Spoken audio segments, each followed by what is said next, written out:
Notre Père, nous te remercions infiniment d'avoir rassemblé tes précieux enfants ce samedi matin pour étudier ta parole. Nous avons compris qu'à travers les 10 commandements, il y a un amour et un message si profond que tu veux nous transmettre. Père, nous prions pour que par la puissance de l'Esprit Saint, tu nous aides vraiment à te voir à travers la parole de vie que sont les 10 commandements. Aujourd'hui, nous allons étudier le deuxième commandement. Nous prions pour que cette parole ne devienne pas seulement une connaissance, mais aussi une puissance d'amour qui nous poussera à nous conformer à ton image. Car tel est le but de notre création en ce monde. Nous laissons tout ce temps entre tes mains. Et nous te demandons à nouveau de bénir tous les cœurs qui viennent à se joindre à cette étude. Nous te remercions en Jésus, le nom précieux. Nous t'en prions. Amen. Aujourd'hui, nous allons commencer par le deuxième commandement. C'est la troisième étude de la série des 10 commandements. Mais avant de commencer, j'aimerais vous poser à nouveau une question. Nous pensons que les 10 commandements sont l'une des plus grandes erreurs de communication que nous ayons avec Dieu.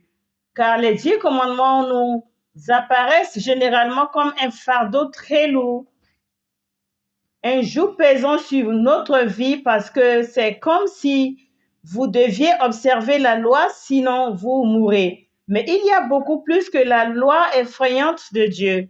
Je prie pour que nous soyons capables de voir cet amour débordant qui peut nous guérir et nous rendre à ce que nous sommes censés être. D'accord, nous allons donc nous pencher sur le deuxième commandement du péché qui se trouve dans Exode chapitre 20 et Deutéronome chapitre 5.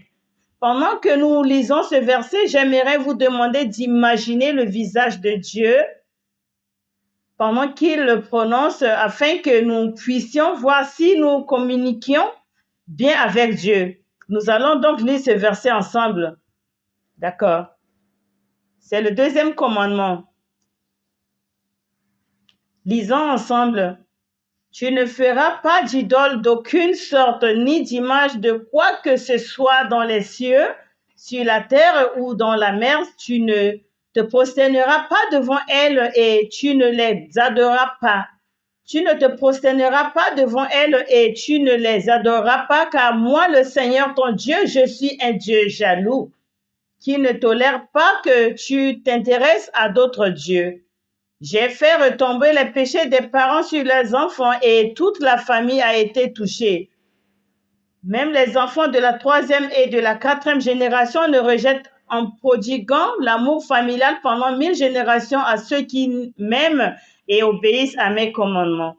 Quelle est votre image de Dieu lorsque nous lisons le deuxième commandement? Certains disent Dieu est vraiment un Dieu jaloux. D'autres disent il est si effrayant. Je veux dire que c'est moi qui peux pécher. C'est peut-être moi qui ai péché, mais Dieu dit qu'il va payer pour les péchés pour la 3e des 4 générations. C'est vrai, mais parce que nous sommes tellement coincés par ce verset ici, nous ne pouvons pas regarder plus loin que ce verset.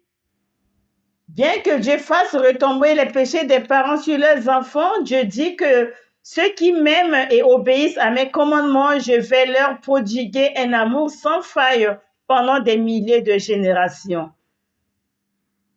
Nous parlons donc de 3 ou 4 générations de péché ou d'un paiement du péché ou d'une punition pour le péché, mais il contraste avec des milliers de générations de son amour indéfectible. Calculons donc combien représentent des milliers de générations. Une génération correspond généralement à 30 ans, c'est-à-dire au moment où une personne grandit, se marie et a un enfant. Il s'agit donc d'une génération généralement d'environ 30 ans. Si l'on multiplie 30 ans par 1000 générations, combien d'années cela fait-il? 30 fois 1000, soit 30 000 ans. Vous voyez la façon dont Dieu calcule son amour et sa bénédiction dépasse largement notre imagination. C'est le genre d'amour que notre Père attend de nous accorder. C'est pourquoi il nous exhorte à écouter ma voix, à garder ma voix et à obéir à mes commandements. Concentrons-nous donc sur cette partie. L'amour de Dieu est un amour sans faillible que Dieu désire tant nous donner pour des milliers de générations, c'est-à-dire pour l'éternité. Il faut aussi penser au destinataire de ce commandement. Ce commandement n'a pas été adressé aux païens. Rappelez-vous à qui Dieu s'adresse-t-il? Exode chapitre 20 se déroule sur le mont Sinaï. Les personnes qui écoutent cette voix vivante et puissante de Dieu, ce sont autres que les Israélites, le peuple élu de Dieu. Ce sont eux qui viennent d'être témoins d'un Dieu puissant qui a accompli ses puissances merveilleuses avec 10 plaies qui ont renversé l'Égypte, qui ont gardé les Israélites en esclavage pendant 14 à 30 ans. Ils viennent de vivre un exode miraculeux. Ils viennent de traverser la mer Rouge grâce aux merveilles et à la puissance de Dieu. Maintenant, ces gens se tiennent devant Dieu. Et ce sont eux qui veulent que vous ayez une bonne relation avec Dieu. Ce sont ces gens qui désiraient tant rencontrer et voir Dieu. Pouvez-vous imaginer l'état des cœurs des gens au pied du mont Sinaï alors que Dieu descend parlant son monde de vie éternelle? Les 10 commandements afin que Dieu et le peuple puissent signifier cette alliance ou relation éternelle. En tant que dispensateur de cette loi, Dieu sait parfaitement à quel point les Israélites veulent voir Dieu. Qu'est-ce que Dieu interdit au peuple dans le deuxième commandement? C'est que le deuxième commandement, nous venons de le lire, ce qu'il ne faut pas faire d'idole ou d'image. C'est très bien. Ainsi, en voyant cela, nous comprenons maintenant à quel point Dieu est conscient de la faiblesse humaine. Nous désirons voir, nous voulons toucher. Tout doit devenir tangible pour que nous croyions vraiment. Connaissant cette nature étrangère corrompue des êtres humains, Dieu nous avertit de ne pas faire cela. Il ne veut pas que nous suivons la fausse image parce que Dieu veut nous rencontrer. Et il ne veut que nous le voyions tel qu'il est. Souvenons-nous de cela et en continuant d'étudier le deuxième commandement, notre Père veut que nous le voyions tel qu'il est. C'est pourquoi il nous dit que de ne pas faire d'idole, de ne pas faire d'image. C'est pourquoi il ne nous dit de ne pas faire d'idole, de ne pas faire d'image. Mais il y a un problème. Premièrement, Dieu est invisible. Nous voulons voir Dieu.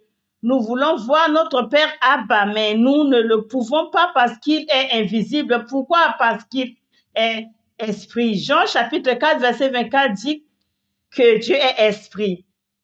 C'est pourquoi si vous voulez vous engager dans une relation quelconque, par exemple dans l'adoration, nous devons être capables d'adorer en esprit et en vérité. Nous devons avoir ces deux choses, l'esprit et la vérité. C'est le moyen par lequel nous pouvons avoir une communion avec Dieu. Notre Dieu est comme l'air, il remplit tout l'univers, mais nous ne pouvons pas le voir. Et en effet, la Bible témoigne que Dieu est amour. Pouvez-vous voir l'amour? Non, nous ne le voyons pas, mais nous savons qu'il est là, nous l'avons, nous le sentons et nous le recevons. Dans Jérémie chapitre 23, verset 24, Dieu déclare que l'homme ne peut pas se cacher dans des cachettes dont je ne le vois pas. Cela témoigne de l'omniprésence de Dieu sur moi. Présent signifie qu'il est partout pour vraiment ne pas sentir les cieux et la terre parce que le Seigneur, donc oui, en ce moment, nous ne pouvons pas voir Dieu. Mais Dieu est je ne peux vous voir, vous ne pouvez pas vous cacher de moi. Je suis partout. Quelle confiance pouvons-nous tirer de ce droit? Dieu est ici avec nous en ce moment. Que vous soyez en Malaisie, en Indonésie, aux États-Unis ou en Corée, nous sommes tous séparés par de grandes distances, mais Dieu est avec nous tous aujourd'hui. Amen. Rappelez-vous donc que Dieu veut que nous le voyions, n'est-ce pas? Il comprend donc que personne n'a vu Dieu parce qu'il est esprit et il est invisible. La Bible en témoigne. Dans Jean chapitre 1, verset 18 dit, « En effet, personne n'a jamais vu Dieu, mais le seul Dieu engendré, ce Dieu engendré signifie la parole qui au commencement s'est fait chair, tout comme nous, comme les êtres humains, il était dans le sein du Père qui l'a expliqué et nous l'a montré. C'est pourquoi Colossiens chapitre 1 verset 15 nous dit que Jésus est la véritable image du Dieu invisible, le premier-né de toute la création. Alléluia. C'est pourquoi nous croyons en Jésus-Christ, c'est pourquoi nous avons étudié Jésus. Dans le Nouveau Testament, nous apprenons les autres prophéties de l'Ancien Testament à son sujet, n'est-ce pas? Mais, frères et sœurs, nous rencontrons un autre problème. L'histoire nous dit que même si Jésus, Dieu lui-même a pris une forme de chair humaine et qu'il est venu à nous, nous l'avons reconnu comme Dieu? Non. Même s'il est venu en tant qu'être humain, en tant que chair humaine tangible, même si les disciples ont passé de nombreuses années avec Jésus, apprenant, étudiant, vivant et respirant avec lui, ils n'ont pas reconnu Jésus. N'est-ce pas? C'est une vérité stupéfiante, nous dit l'histoire. Philippe demanda donc à Jésus, « Jésus, nous avons été avec toi de nombreuses fois et tu parles toujours du Père. Alors, s'il te plaît, montre-nous le Père. » Montre-nous le Père. Et Jésus se lamente. Et je pense que cette question ne vient pas seulement de Philippe, mais Philippe représente tous nos cœurs aujourd'hui. Nous sommes sur ce chemin de la foi et nous disons, nous suivons ton Jésus, mais nous voulons te voir. Tu parles toujours de Dieu le Père. Nous voulons voir Dieu le Père. S'il te plaît, montre-nous. Jésus se lamente et dit, Jésus lui dit, n'ai-je pas été longtemps avec toi? Et vous n'avez pas appris à me connaître davantage. Celui qui m'a vu a vu le Père.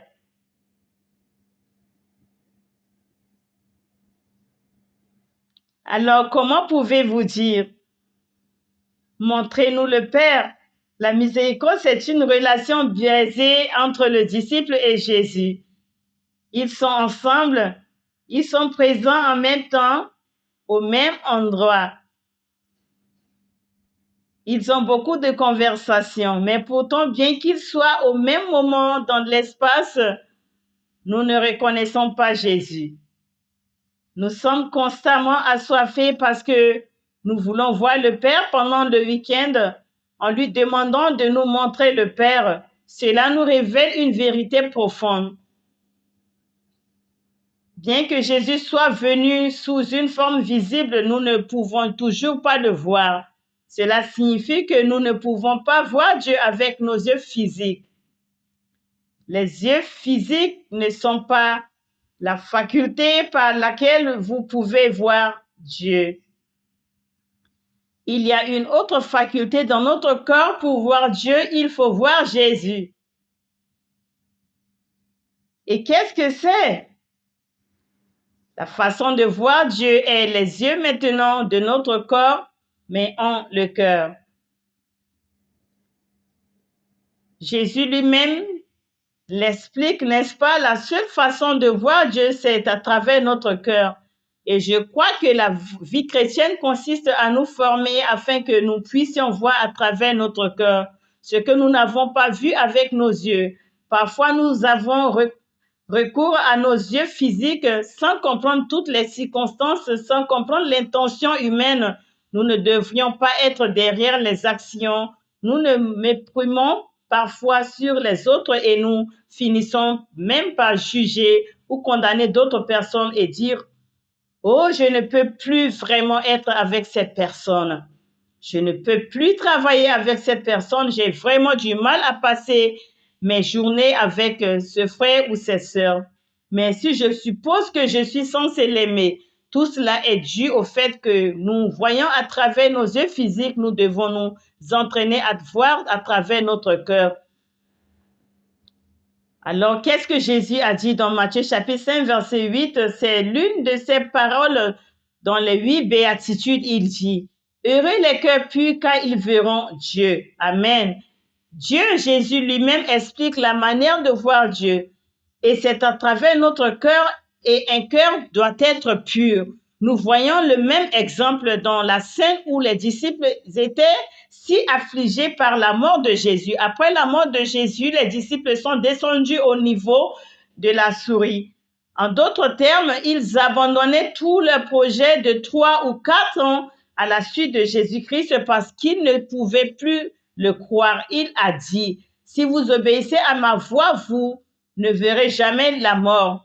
Vous aurez la vie éternelle. » Et pourtant, le maître qui enseignait cela est lui-même mort sur la croix. C'est ainsi qu'en ayant recours à leurs propres yeux charnels pour se rendre compte de ce qui s'est passé, leur cœur a sombré. Ils veulent donc que vous abandonnez tout et que vous vous enfuyez. Mais nous connaissons tous cette fameuse histoire, n'est-ce pas, qui est venu le voir. Jésus lui-même est venu, mais qui s'est-il passé? Les disciples reconnaissaient un Seigneur ressuscité. Non, ils ne l'ont pas reconnu. D'accord, regardons ces versets, c'est dans le chapitre 24 de Luc. Je vous encourage à ouvrir votre Bible et à lire tout le chapitre 24 de Luc.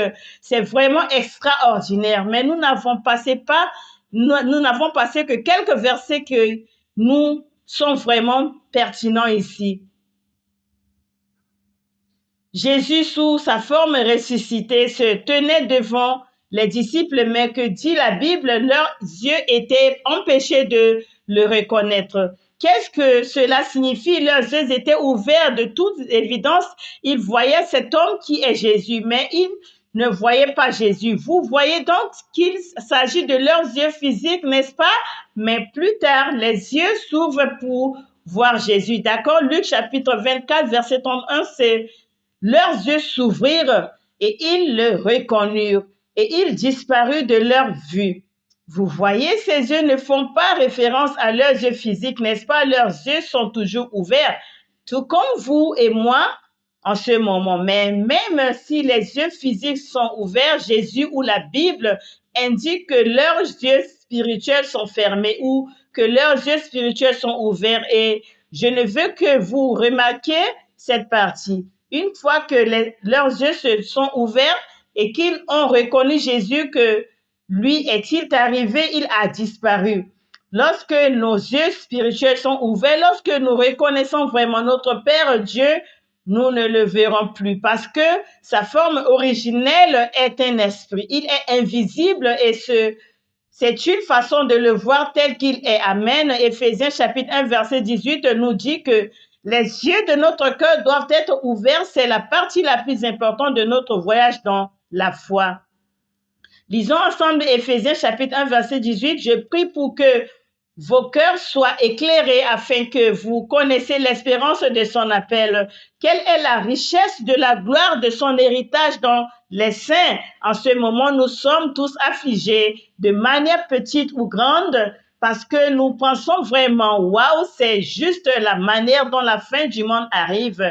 Mais quelles que soient les circonstances, la prière pour nous en ce moment, comme en témoigne l'Écriture, est que nos ancêtres de la foi sont Dieu. Jésus-Christ et tous les apôtres, leur prière est que les yeux de notre cœur ou nos cœurs soient ouverts et éclairés, que je puisse faire cette expérience, quelles que soient les circonstances, quelle que soit la morosité, nous pourrons voir le grand espoir de l'appel du Père, le meilleur souvenir que le Père avait pour nous lorsqu'il nous a fait connaître et rencontrer Jésus-Christ et que nous pouvons accepter Jésus comme notre Sauveur.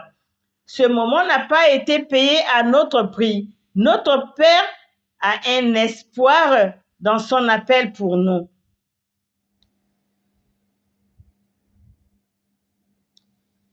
Elle s'accompagne également d'une bénédiction étonnante, la richesse de la gloire de l'héritage, dont l'héritage n'est pas celui de Bill Gates, d'accord? Pas l'héritage de Samsung, l'héritage de notre Père Dieu Tout-Puissant. Et l'héritage n'est pas utilisé pour un petit gage de propriété ou une petite quantité de possession. On parle d'héritage comme d'une grande richesse à la fois physique et spirituelle. Et ceci, quand nous ouvrons notre cœur, nous sommes capables de voir la richesse de la gloire de l'héritage de notre Père en nous. Amen. Je prie donc pour qu'en étudiant les 10 commandements, nous prions vraiment Dieu Père de ne plus avoir de problème de communication avec toi. Nous voulons que nos relations soient alignées. Nous voulons être parfaitement alignés avec toi pour que nous puissions voir toutes ces choses étonnantes qui se passent dans notre vie en ce moment. Tout ici est dans le verset présent, d'accord? Donc, le mot cœur pur, ce qui est important, c'est que notre cœur soit pur, n'est-ce pas? Comme Jésus l'a dit dans Matthieu chapitre 5, verset 8. Dans ce cœur pur, en grec, c'est la catharsis. Ce cœur pur ne signifie pas seulement les actions visibles en surface. Nos pensées, nos intentions doivent être pures. Donc, à l'extérieur, nous pouvons faire ce qui est apparemment bon, mais Dieu voit aussi à l'intérieur de nous nos intentions et nos pensées. Elles doivent aussi être pauvres. Ainsi, si nous sommes bons à l'extérieur et dans nos actions, mais que nous ne le sommes pas vraiment à l'intérieur, comment appelez-vous cela? Cela s'appelle de l'hypocrisie.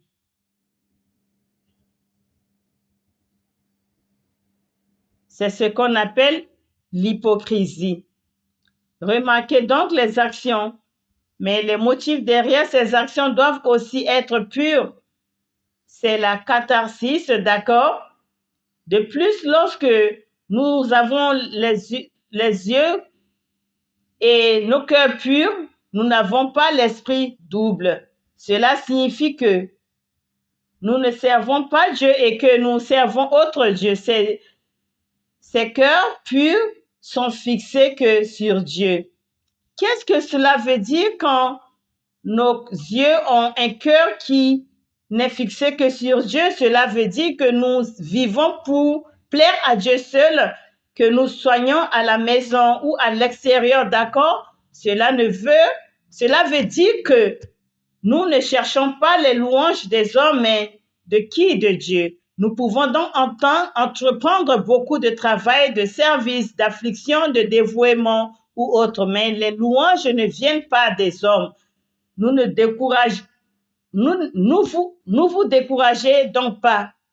Si personne ne semble capable de vous reconnaître, de vous réconforter et de vous fortifier, notre Père se souvient de moindres actes que nous accomplissons pour sa gloire.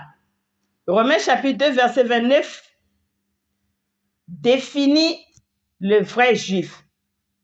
Il ne s'agit pas d'un juif extérieur, mais d'un juif intérieur. Encore une fois, cette alliance avec la catharsis est le cœur pur. La circoncision est celle du cœur, pas l'esprit, et non pas la lettre physique, d'accord? Et surtout, sa louange ne vient pas des hommes, mais de Dieu. Et je prie tous ceux qui se sont joints à nous pour étudier aujourd'hui de recevoir les bénédictions de la catharsis. Vous savez, du cœur, afin que nous puissions vraiment servir pour plaire uniquement à notre Père Dieu. Et en faisant cela, il promet que son amour indéfectible nous sera prodigué à jamais, que nous deviendrons ce canal, cette source de bénédiction pour que de nous, ces eaux vives, cette bonne relation parfaite avec Dieu s'ouvre, n'est-ce pas? Ainsi, notre louange ne viendra jamais des gens, nous n'aurons jamais à dépendre de cela.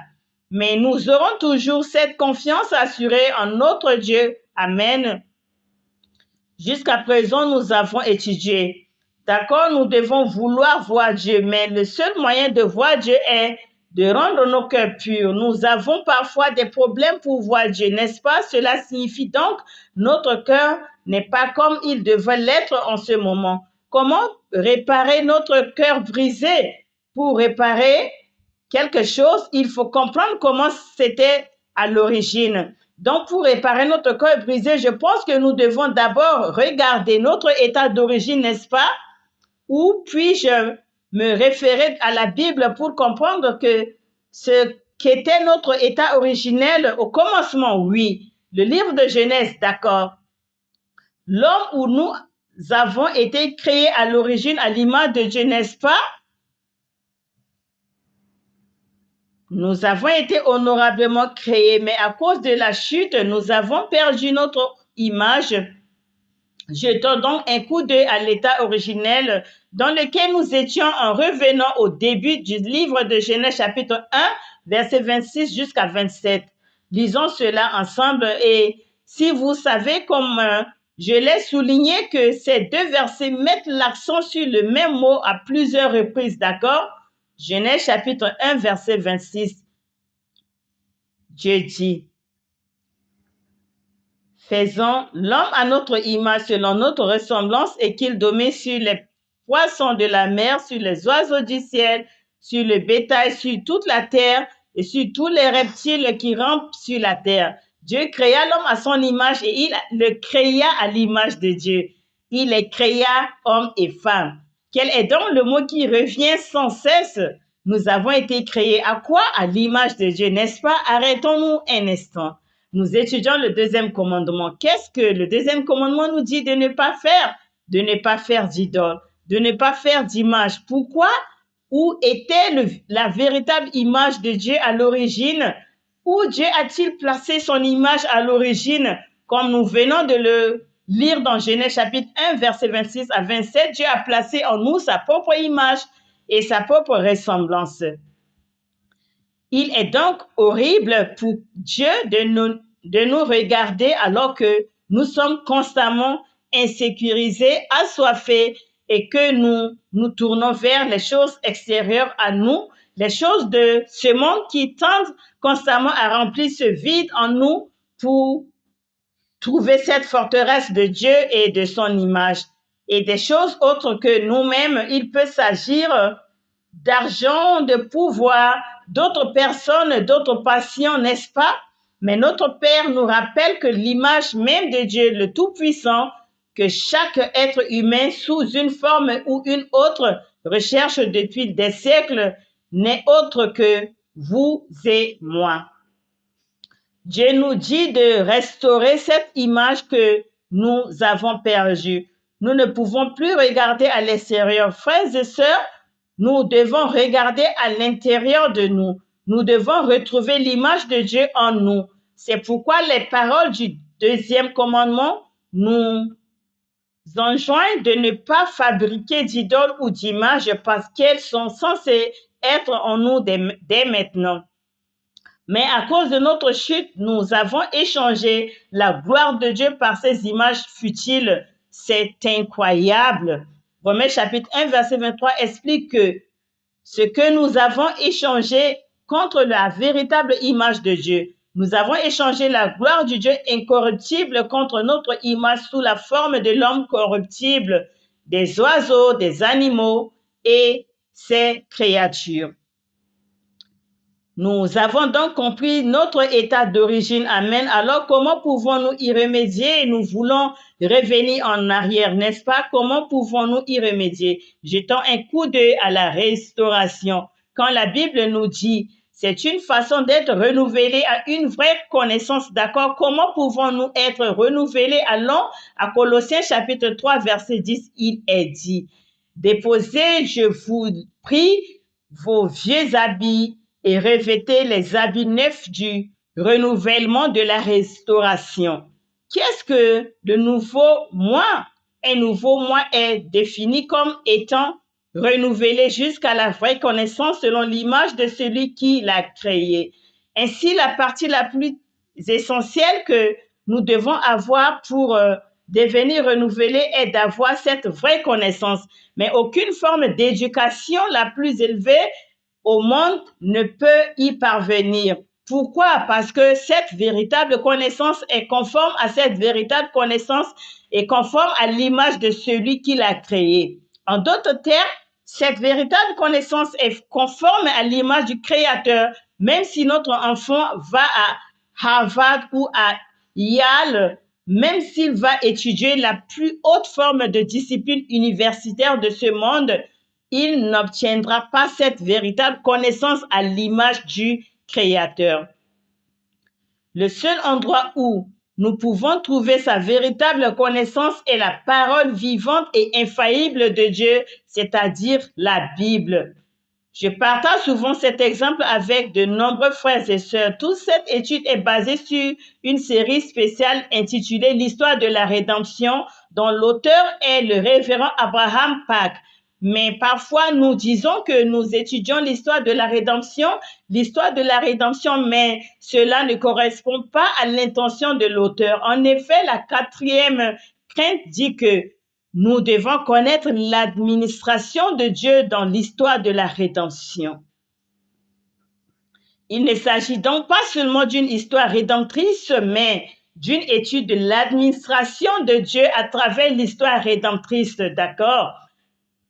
Nous parlons de l'administration de Dieu, pas de l'administration Biden, n'est-ce pas? Ou l'administration du président Moon. Nous parlons de l'administration de Dieu. Pouvez-vous donc imaginer à quel point nous devons étudier? Par exemple, si vous voulez avoir un petit magasin, vous devez obtenir un diplôme de maîtrise universitaire et une administration des affaires. Nous appelons cela MBA. Pour obtenir un MBA, il faut étudier pendant au moins combien d'années? C'est ça, au moins 4 ans d'études de premier cycle. Et si vous êtes vraiment intelligent, vous terminez votre master en 2 ans. Il faut donc au moins 6 ans pour obtenir une maîtrise ou en administration des affaires. Nous parlons de l'administration de Dieu. Il est tout à fait naturel que nous nous concentrions sur l'étude de la parole de Dieu. Amen. La Bible nous explique pourquoi nous devons étudier la Bible pour recevoir cette véritable connaissance. Alors donc, à 1 Timothée chapitre 1 à 5, le but de notre instruction, bons étudiants, a toujours une forte conscience de l'objet de l'étude, du but de l'étude.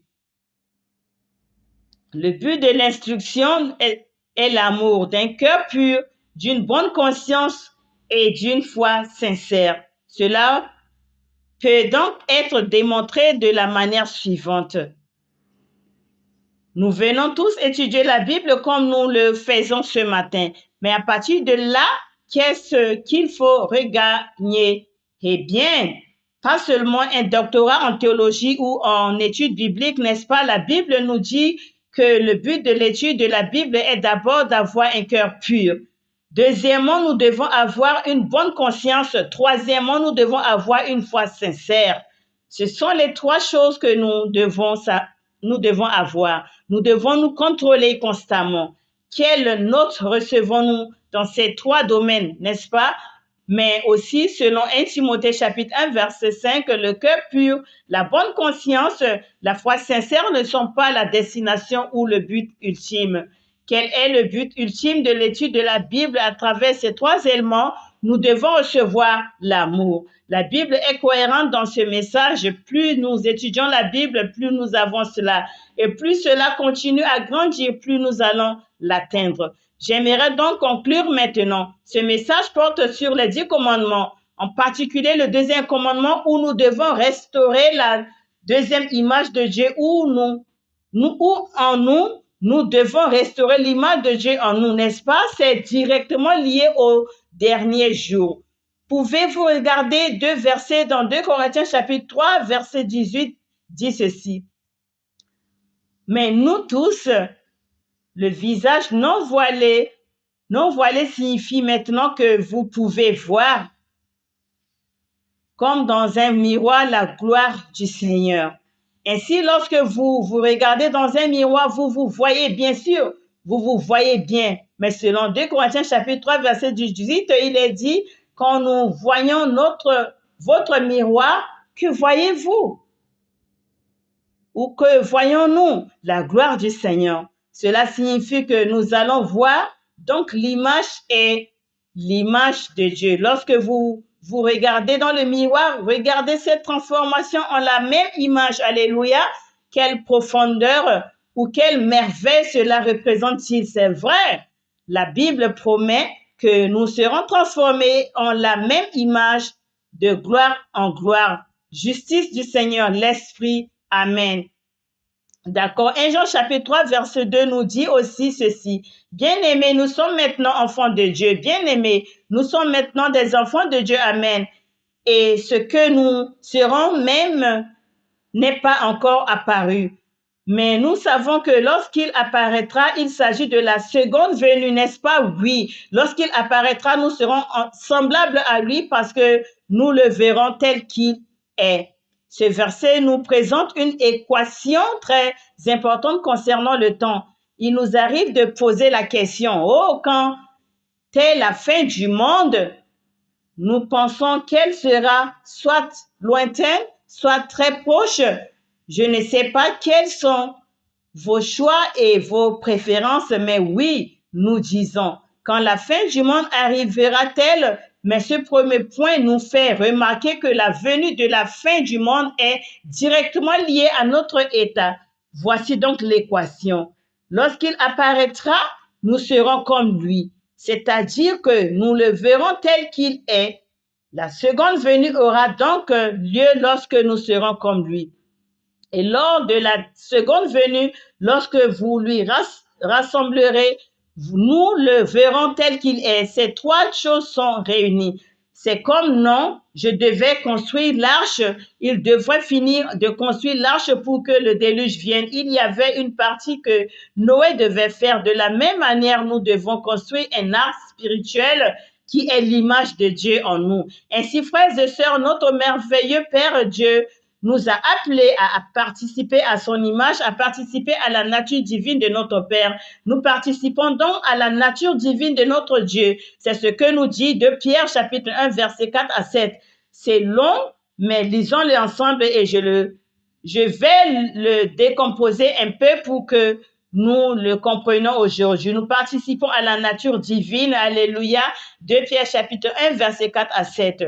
Car c'est par elle qu'il nous a accordé ces précieuses et magnifiques promesses, amen, afin que par elles nous devenions participants de la nature divine, ayant échappé à la corruption qui est dans le monde par la convoitise. C'est pourquoi aussi, en vous appliquant avec toute la diligence voulue, c'est là que nous prenons à votre foi, à l'excellence morale, à la connaissance et à la maîtrise de soi, à la persévérance et à la piété, à la bonté fraternelle et à l'amour de la bonté fraternelle, et ceci peut être reconstruit dans ce diagramme.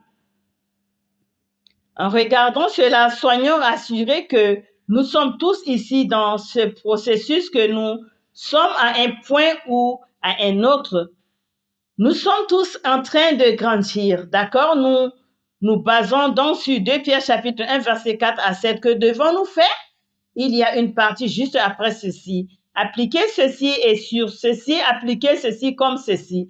Quelle est la première partie? Quelle était la première? Oui, ce n'est pas un test de mémoire, d'accord? La première, la foi, d'accord, c'est la plus élémentaire. Romains chapitre 10, le verset 17 nous dit que la foi vient de ce que l'on écoute et ce qu'on entend vient de la parole de Dieu. Alléluia. Nous sommes tous en train d'écouter la parole de Dieu. Nous y sommes donc déjà. D'accord? À partir de là, nous passons à la deuxième partie, appliquer plus d'excellence. En appliquant plus d'excellence, nous devons appliquer la connaissance ou le savoir. Que construisons-nous? La maîtrise de soi. Sur la maîtrise de soi, oui. La maîtrise de soi est la connaissance qui précède. D'accord? Je me suis dit, waouh! La maîtrise de soi, c'est quoi la suite? La persévérance? Waouh! Sur la persévérance vient la piété. Je pense que ce sera le sommet, le mur n'est pas bon. Sur la piété, la bonté fraternelle. Sur la bonté fraternelle, quelle est l'épitome de notre voyage de la foi? Encore une fois, c'est très cohérent. Oups! Nous sommes tous ici quelque part, c'est vrai. Félicitons-nous les uns les autres d'être devenus participants de la nature divine de Dieu. Oui, ce voyage ne sera pas facile et vous savez, pour obtenir une bonne note, je suis sûre que certains d'entre nous sont testés en ce moment pour s'assurer que ce que nous avons est solide. Alors faisons tout notre possible pour retrouver l'image de notre Père en nous. Et bien que ce processus soit difficile, tenons nos mains ensemble pour nous encourager, nous soutenir, nous édifier les uns les autres afin que nous puissions ensemble accomplir la parole de Dieu dans nos vies. Le deuxième commandement, c'est que le Père Moody veut en nous. C'est restaurer son image dans nos vies afin que nous puissions vivre comme une grande joie pour notre Père Dieu. Amen. D'accord? Donc, dernier verset, d'accord? 1er Jean chapitre 2, verset 3, le 6e, c'est l'accomplissement du deuxième commandement. Nous savons que nous sommes parvenus à le connaître si nous gardons ses commandements. Celui qui dit que j'ai appris à le connaître et qui ne garde pas ses commandements est un menteur. Et la vérité n'est pas en lui, mais celui qui garde sa parole en lui. L'amour de Dieu est vraiment parfait. C'est par là que nous savons que nous sommes en lui. Mais celui qui dit demeurer en lui s'engage lui-même à marcher comme il a marché. Frères et sœurs, je crois que notre Père Dieu nous a montré comment il a marché pour que nous puissions le suivre et devenir comme lui. Prions. Notre Père Dieu, nous te remercions infiniment de nous avoir permis de prendre le temps d'étudier le deuxième commandement et de ton intention à notre égard. Pendant des milliers d'années, nos êtres humains ont vécu sans cette belle et incorruptible image de Dieu dans nos vies. Père, nous prions en nous, rassemblant en unissant nos cœurs dans un seul but de vouloir restaurer la dernière image de Dieu en nous.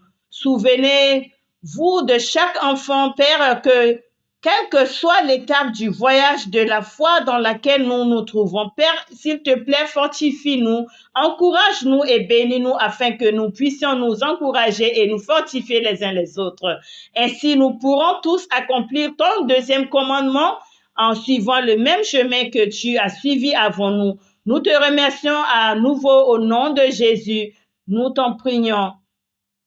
Amen. Terminons par notre Père qui est aux cieux, que ton nom soit sanctifié, que ton règne vienne, que ta volonté soit faite sur la terre comme au ciel. Donne-nous aujourd'hui notre pain quotidien et pardonne-nous nos offenses comme nous pardonnons à ceux qui nous ont offensés. Ne nous soumets pas à la tentation, mais délivre-nous du mal, car c'est à toi qu'appartiennent le règne, la puissance et la gloire pour les siècles des siècles. Amen.